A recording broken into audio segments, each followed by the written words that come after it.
This workflow supports multiple sample types, including sputum, BAL, and solid culture samples.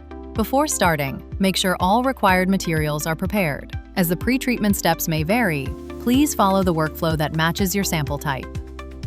For sputum samples, begin by mixing the sample with sodium hydroxide at a 1:1 ratio for 15 minutes. Then transfer 500 microliters of the mixture into a tube, followed by vortexing and centrifugation.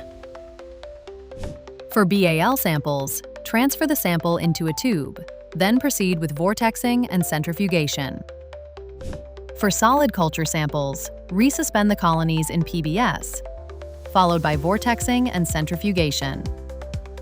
After centrifugation, discard the supernatant and resuspend the pellet with PBS.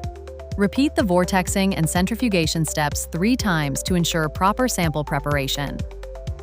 Once the sample is prepared, add incubation buffer and lysozyme, then mix well.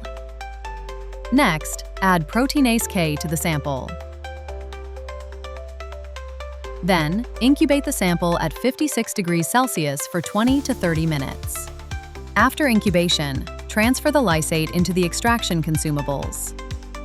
Place the consumables into the instrument and start the extraction program. Once the run begins, the system will perform automated DNA extraction.